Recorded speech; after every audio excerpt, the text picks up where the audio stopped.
Saudara, siapa pelaku pembunuhan ibu dan anak di Subang, Jawa Barat, Agustus 2021 lalu belum terungkap hingga saat ini. Namun polisi menemukan titik terang dan merilis sketsa wajah terduga pelaku.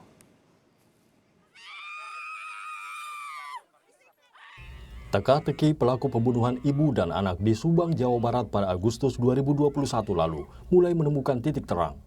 Penyelidikan polisi selama lebih dari 4 bulan belum dapat menemukan bukti-bukti cukup untuk mengungkap kasus ini. Namun polisi telah merilis sketsa wajah terduga pelaku berdasarkan keterangan saksi kunci. Tingkat kesulitannya sangat tinggi karena sampai saat ini penyidik belum bisa menentukan memastikan dua alat bukti. Jadi dua alat bukti itu kami belum dapat. Kami sudah melakukan langkah memeriksa saksi yang potensial dengan mendapatkan sketsa wajah dari terduga yang potensial dalam kasus tersebut. Polda Jawa Barat hingga Bareskrim Polri diterjunkan untuk membantu penyelidikan Polres Subang, mulai dari olah TKP hingga proses otopsi ulang. Untuk menemukan bukti yang menjurus pada pelaku, polisi sudah memeriksa sekitar 50 titik CCTV di sekitar lokasi, 5 kali olah TKP, dan 2 kali otopsi jenazah. Polisi juga memeriksa 69 saksi yang terdiri dari keluarga, orang yang melintas, penguatan alibi, termasuk orang yang tidak terkait langsung. 7 saksi ahli pun telah dimintai keterangan. Pihak keluarga korban mengaku ragu dapat mengenali sketsa wajah terduga pelaku yang dirilis kepolisian. Anak sulung korban berharap kepolisian dapat segera mengungkap siapa pelaku pembunuhan ibu dan adiknya. Sketsa itu sudah dirilis polisi. Alhamdulillah pihak kepolisian sudah merilisnya. Ya mudah-mudahan dari saya kan kita satu misi ya untuk mengungkap siapa pelakunya dan mudah-mudahan secepatnya ditangkap dan dihukum dengan seberat-beratnya. Suami korban sendiri berulang kali diperiksa kepolisian selama kasus ini bergulir. Kasus ini bermula pada Agustus 2021 lalu saat 2 jenazah ibu dan anak ditemukan di bagasi mobil yang terparkir di rumah korban sendiri. Sejak 15 November lalu, kasus ini diambil alih Polda Jawa Barat dan ditargetkan dapat terungkap awal Januari 2022 nanti. Tim Liputan, Kompas TV. Saudara, bagaimana hasil penyelidikan kepolisian sejauh ini hingga akhirnya merilis sketsa terduga pelaku pembunuhan ibu dan anak di Subang, Jawa Barat? Kita bahas bersama Komisaris Besar Polisi Erdi Caniago, Kabid Humas Polda Jawa Barat. Selamat petang, Pak Kabid Humas, dengan Aiman, Kompas TV Jakarta. Ya, selamat petang, Mas Aiman. Ya, ini akhirnya ada satu langkah maju setelah berbulan-bulannya dari Agustus sampai sekarang Desember belum terungkap, tapi ada langkah kemajuan yang dicapai oleh polisi. Bisa ceritakan, Pak Erdi? Ya, ini terkait masalah pelimpahan yang sudah diterima oleh Direktorat Tindak Umum Polda Jabar pada 15 November kemarin kasus ini. Nah, dengan pelimpahan tersebut, maka Polda Jabar bergerak cepat ya untuk segera menindaklanjuti perkembangan penyelidikan kasus pembunuhan 2 orang yang ditemukan di daerah Subang tersebut.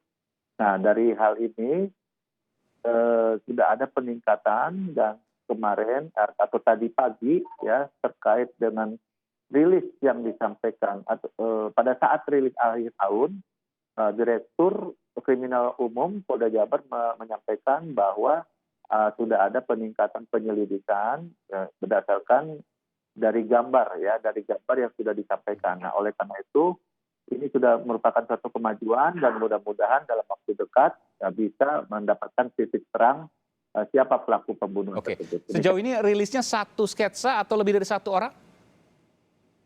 Ya, yang disampaikan Bapak Direktur Kriminal Umum Polda Jabar tadi pagi itu baru 1 sketsa yang disampaikan kepada media. Meskipun saya harus konfirmasi ke Pak Erdi, ini bukan artinya pelaku hanya 1 orang, bisa jadi lebih dari 1 orang.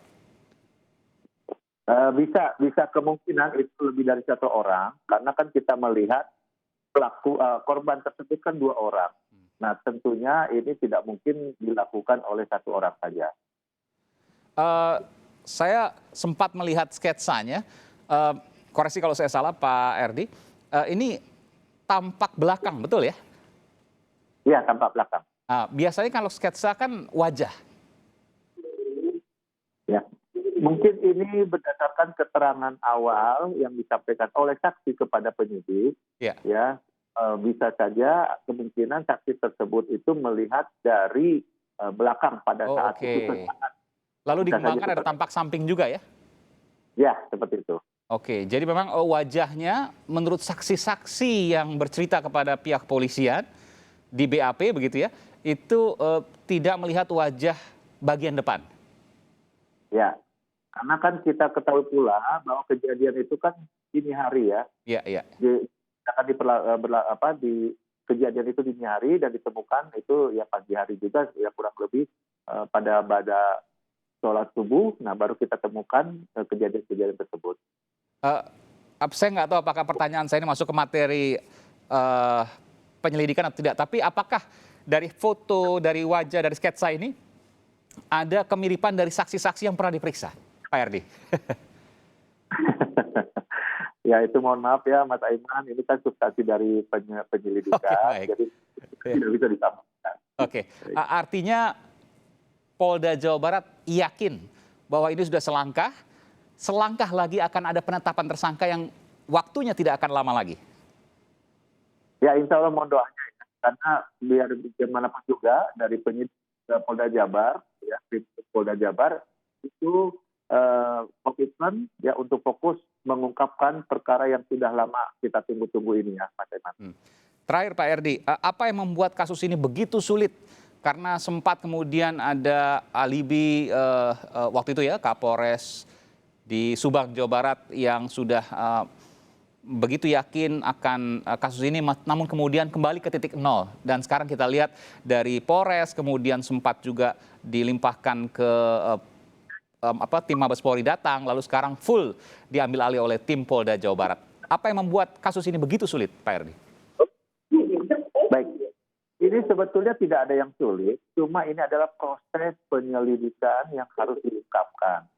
Mengingat ini kita ketahui ada 2 orang yang meninggal dunia karena dibunuh, ya tentunya penyidik itu akan berhati-hati, ya akan berhati-hati untuk menentukan tersangkanya.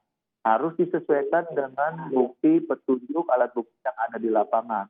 Nah, ini ada kalanya penyesuaian dari penyidik, yang disampaikan oleh saksi-saksi ini berubah-ubah. Sehingga kita tidak bisa menentukan secara cepat siapa pelakunya.